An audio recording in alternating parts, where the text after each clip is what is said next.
அமெரிக்காவோட அதிபரான Donald Trump அவரோட மனநிலைமை எப்படி இருக்கு அப்படிங்கிற கேள்வி டிபேட்ஸ் பாத்தீங்கன்னா ஆன்லைன்ல அதிகப்படியா அனலிஸ்ட் தரப்பு போயிட்டு இருக்கு. அதுக்கான காரணம் அவர் போடக்கூடிய போஸ்ட்.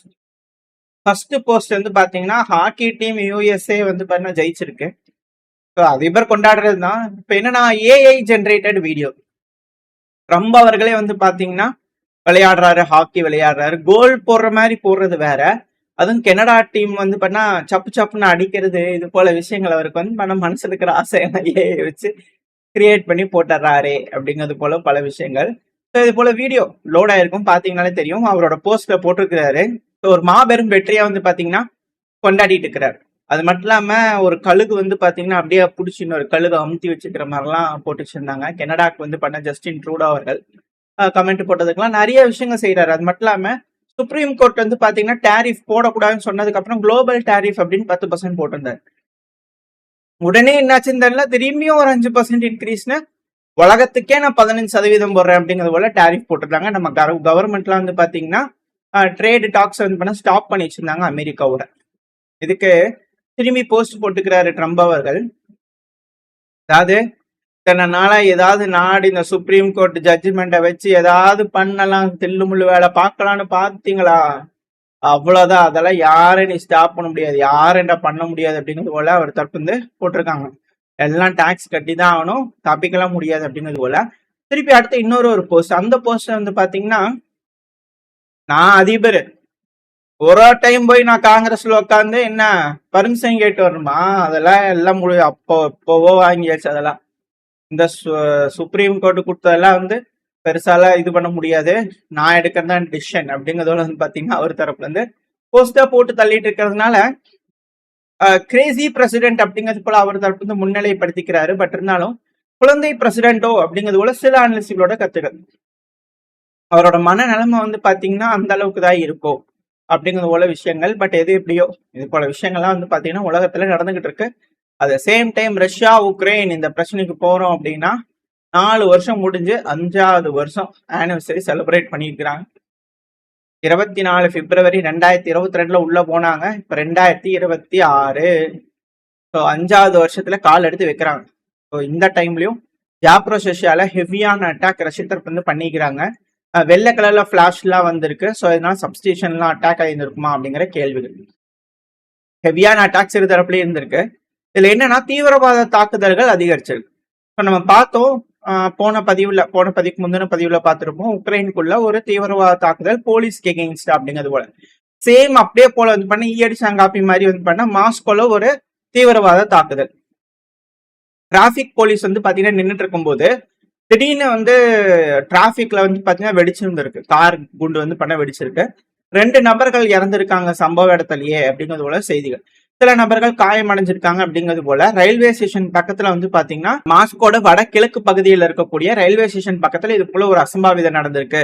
ஒரு கார் திடீர்னு வெடிச்சிருக்கு, 2 நபர்கள் இறந்திருக்காங்க. எமர்ஜென்சி சர்வீஸ் அந்த பகுதிகளில் வேலை செஞ்சுட்டு இருக்காங்க அப்படிங்கிற செய்திகள் வந்திருக்கு. ஸோ ரஷ்யால தீவிரவாத தாக்குதல் நடக்க ஆரம்பிச்சிருக்கு. ஆனா அதே போல பாத்தீங்கன்னா திரும்பவும் உக்ரைனுக்குள்ள ஒரு கேஸ் ஸ்டேஷன்ல பாத்தீங்கன்னா திடீர்னு வெடிவிபத்து நடந்திருக்கு. நிக்கோலேவ் பகுதியில 7 ஆபீசர்ஸ் பாத்தீங்கன்னா காயமடைஞ்சிருக்காங்க. போலீஸ் ஆபீசர் பண்ண காயமடைஞ்சிருக்காங்க. போலீஸ் ஆபீசர் பண்ண ஷிஃப்ட் சேஞ்ச் பண்றதுக்காக அந்த பகுதியில வந்திருக்காங்க. அப்ப அந்த பார்க்கிங் லாட்ல பண்ண ஒரு கார் நிப்பாட்டி வச்சிருக்காங்க. அந்த கார் பக்கத்துல போய்க்கும் போது வெடிச்சிச்சு. இதனால் 2 நபர்கள் ரொம்ப கிரிட்டிக்கலான கண்டிஷன். 2 நபர்கள் இறந்திருக்கலாம் அப்படிங்கிற தகவல்கள் வந்துகிட்டு இருக்கு. அது போக பல நபர்கள் காயமடைஞ்சிருக்காங்க அப்படிங்கிறது போல. லுவோவ் பகுதியில நடந்தது. இப்ப 2வது பாத்தீங்கன்னா நிக்கோலேவ் பகுதியில் நடந்திருக்கு. ஸோ பேக் டு பேக் பாத்தீங்கன்னா உக்ரைனோட போலீஸ்க்கு எகெயின்ஸ்டா தீவிரவாத தாக்குதல் நடந்துட்டு இருக்கு.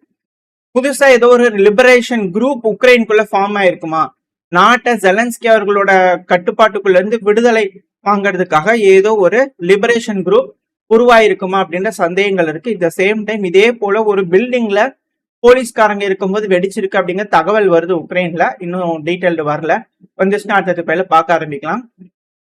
தொடர்ந்து போலீஸ் டிசிசி மெம்பர்ஸை குறி வச்சு தாக்குதல்கள் வெடி விபத்துகள் அதிகப்படியா உக்ரைனுக்குள்ள நடக்குது. அட் சேம் டைம் ரஷ்யாக்குள்ளேயும் நடக்குது. ஸோ இது எஸ்க்கு பிசுக்கா ஏதாச்சும் நடந்து ஏதோ ஒரு தலைவர்கள் மிக முக்கியமான நபர்கள் ஏதோ ஒரு விஷயம் அப்படிங்கும்போது கண்டிப்பா இந்த பிரச்சனைகள் அடுத்த கட்ட எஸ்கலேஷன் நோக்கி போகும் அப்படிங்கிற மாற்று கருத்துல ஆல்ரெடி இந்த பிரச்சனை பெருமளவுல வெடிச்சுக்கிட்டு இருக்கு. அதுக்கான காரணம் யூரோப்பியன் யூனியன் நாடுகளே, குறிப்பா ஹங்கேரி, ஸ்லோவாக்கியா, உக்ரைன்ல பிளாக்மெயில் பண்ணிட்டு இருந்தாங்க. இப்ப வேற லெவலுக்கு வந்து அது எஸ்கலேட் ஆயிருக்கு. அதுக்கான காரணம் த்ரூஸ்பா பைப்லைன் இருக்கு இல்லையா, அதெல்லாம் டேமேஜே ஆகல. கீவ் வந்து சும்மா பிளாக்மெயில் பண்ணிட்டு இருக்கிறாங்க சப்ளை பண்றதுல அப்படிங்கிற பீட்டர் சிசார்டோ அவர்கள் தரப்புன்னு சொல்லிக்கிறாங்க. அதாவது புத்தபெஸ்ட், ஹங்கேரியோட கேபிட்டல். நாங்க என்ன சொல்றோம் அப்படின்னா, ரஷ்யா ஒருபோதும் இந்த ஃப்ரெண்ட்ஷிப் ஆயில் பைப்லைன் இருக்கு இல்லையா, அதை டேமேஜ் பண்ணவே இல்லை. தாக்குதல் பண்ணி உக்ரைனோட டெரிட்டரிக்குள்ள இருக்கக்கூடிய பகுதிகளில் அதை ரீஸ்டார்ட் பண்ணலாம், ரெடியா தான் இருக்கு அப்படிங்கிறது போல சிசார்டோ அவர்கள் ஆணித்தனமா சொல்றாரு. எந்த ஒரு பிசிக்கல் அப்டக்கல்ஸுமே இல்ல அந்த ரெஸ்யூம் பண்றதுல, பம்பிங் ஸ்டேஷன்ல. ஏன்னா இவ்வளவு தாக்குதல் நடந்தும் அந்த பைப்லைன்ல மட்டும் அட்டாக்கே நடக்கல அப்படிங்கிறது போல அவர் தெளிவா சொல்றாரு. எங்க நடக்குது அப்படிங்கிறது தெரியும், அங்க நடக்கவே இல்லை அப்படிங்கிற. இந்த ஆயில் டிரான்சாக்சன், இந்த டிரான்சிட்டை வந்து பிளாக்கேடு பண்றது அவங்களோட அரசியல் ரீதியா வந்து பாத்தீங்கன்னா முடிவுகள் எடுத்திருக்காங்க.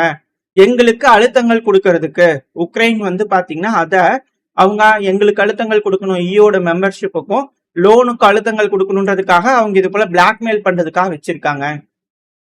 அதனாலதான் எங்களுக்கு பிளாக்மெயில் பண்ணும்போது நாங்க அவங்களுக்கு கொடுக்கக்கூடிய ஆயில் கேஸ் எல்லாம் ஸ்டாப் பண்ணோம் அப்படிங்கிறத சொல்றோம் அப்படிங்கிறது போல இந்த மாதிரியான மிரட்டல்கள், உருட்டல்கள் இது போல நடந்துட்டு இருந்தது. இந்த ஆயில் டிரான்சிட்டை சீக்கிரமா வந்து பாத்தீங்கன்னா அனுப்பலினா ஸ்லோவாக்கியா த்ரிட்டன் பண்ணிட்டு இருந்தாங்க, எலக்ட்ரிக்கல் சப்ளைஸை ஸ்டாப் பண்ணிடுவேன்னு சொல்லி. இப்ப என்ன நடந்திருக்குன்னா, த்ரூஸ்பா பைப்லைனோட பம்பிங் ஸ்டேஷன் ரஷ்யால தத்தரிசான் பகுதியில உக்ரைனோட லாங் ரேஞ்ச் ட்ரோன்களை பயன்படுத்தி தாக்குதல் பண்ணிட்டாங்க அப்படிங்கிற செய்திகள், அதுக்கான வீடியோ பதிவுகள் வந்துகிட்டு இருக்கு, தீப்பிடி செஞ்சுக்கிட்டு இருக்கு. ட்ரோன்களை பயன்படுத்தி உக்ரைன் ரஷ்யாக்குள்ளேயே இருக்கக்கூடிய பைப்லைன் அடிக்கும் போது, அதுவும் குறிப்பா இந்த த்ரூஸ்பா பைப்லைன், இந்த ஹங்கேரி, ஸ்லோவாக்கியாவுக்கு போகக்கூடிய அந்த பைப்லைன்ல லாங் ரேஞ்ச் ட்ரோனை யூஸ் பண்ணி அடிக்கும் போது இது மிக பெரும் அச்சுறுத்தலா அந்த நாடுகளுக்கு மாறுது. ஸோ உக்ரைனோட செக்யூரிட்டி சர்வீஸ் தான் இதுக்கு பின்னாடி இருக்காங்க அப்படிங்கிற உள்ள செய்திகள்லாம் வர ஆரம்பிச்சிருச்சு. ஸோ ஆயில் பம்பிங் ஸ்டேஷன் வந்து பண்ண 23 பிப்ரவரி அதிகாலை இது போல தாக்குதல் நடந்தது. ஸோ உடனே வந்து பாத்தீங்கன்னா ஸ்லோவாக்கியாவோட பிரைம் மினிஸ்டர் என்ன சொல்லிட்டாருன்னா, உக்ரைனுக்கு இதுக்கப்புறம் எலக்ட்ரிசிட்டி போகாது, 23 பிப்ரவரியோட பேன், இதுக்கப்புறம் உக்ரைனுக்கு போகாது, ஃப்ரம் டுடே எல்லா ரூல்ஸும் அப்ளை ஆகுது. ஏன்னா உக்ரைனுக்கு எங்களோட சைட்ல இருந்து எந்த ஒரு அசிஸ்டன்ஸோ உக்ரைனோட பவர் கிரிட்டை ஸ்டெபிளைஸ் பண்றதுக்கு கிடைக்காது. ஏன்னா அது போல அசிஸ்டன்ஸ் எதிர்பார்க்காதீங்க, நாங்க உதவ மாட்டோம்.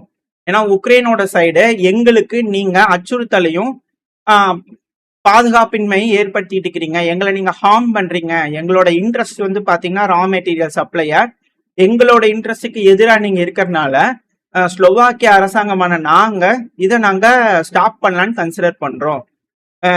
உக்ரைனோட அக்சஷன் யூரோப்பியன் யூனியனுக்கு வந்து பாத்தீங்கன்னா நாங்க தடையா இருக்கோம் அப்படிங்கிறத அவங்க தரப்பு வந்து ஓப்பனா சொல்லிட்டு போயிட்டாங்க. ஏன்னா பிகோ அவர்கள் கிளியரா எதுக்காக சொல்றாருன்னா, ஜெலன்ஸ்கி அவர்கள் கேஸை ஸ்டாப் பண்ணதுல இருந்து, ஸ்லோவாக்கியா வர்றதுக்கான கேஸை ஸ்டாப் பண்ணதுல இருந்து வருஷத்துக்கு 500 மில்லியன் யூரோ எங்களுக்கு நட்டமாயிட்டு இருக்கு, எங்க நாட்டுல நாங்க ஏன் நட்டப்படணும் அப்படிங்கிறது போல சொன்னா அவங்க தப்பு நியாயமா கேட்டுக்கிட்டு இருக்காங்க. 4 வருஷம் முடிஞ்சிச்சு. ஸோ 4 வருஷத்தோட முடிவுல ஏதோ ஒரு மாற்றம் இருக்கான்னு கேட்டா, யூரோப்பியன் யூனியன் நாடுகள், அதுவும் மத்திய யூரோப்பியன் யூனியன் நாடுகள்லாம் வந்து பாத்தீங்கன்னா ஸ்லோவாக்கியா, ஹங்கேரி, செக்கிங்லாம் வந்து பண்ணா மனமாற்றங்கள் இருக்கு. அதுவும் தீர்க்கமான முடிவுகள் எடுக்கிறாங்க உக்ரைனுக்கு எதிராக.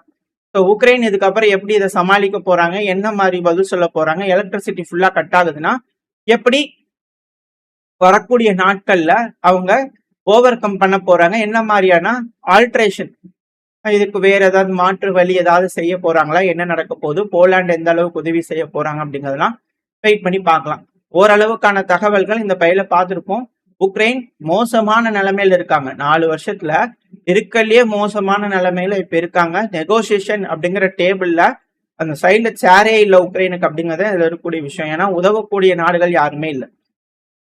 இப்படி இருக்கும் சமயத்துல என்ன மாதிரியான பேச்சுவார்த்தை நடக்க போகுது, எப்படி இதுக்கான முடிவுகள் வரப்போகுது அப்படிங்கறத வெயிட் பண்ணி பார்க்கலாம். இந்த பதிவை பத்தி நீங்க என்ன நினைக்கிறீங்க, உங்களோட கருத்துக்களை கமெண்ட் செக்ஷன்ல சொல்லுங்க. அது கூடவே மறக்காம நம்ம சேனலோட சப்ஸ்கிரைப் பண்ணலாம், மறக்காம சப்ஸ்கிரைப் பண்ணிட்டு உங்க ஃப்ரெண்ட்ஸ் அண்ட் ஃபேமிலிக்கு ஷேர் பண்ணிடுங்க, கூடவே லைக்கும் பண்ணிடுங்க நம்ம வீடியோக்கு. அப்பதான் யூடியூப் மதிச்சு நம்ம போடக்கூடிய வீடியோ பதிவுகளை 4 பேருக்கு ப்ரொமோட் பண்ணும். உங்களோட அன்பா ஆதரவு எனக்கு எப்ப இருக்கும்னு நம்பிக்கல இந்த பதிவு நான் முடிச்சுக்கலாம். இந்த பதிவு நல்லா இருக்கும்னு நம்பிக்கல அடுத்த பேர் சந்திக்கிறேன். Stay safe, by.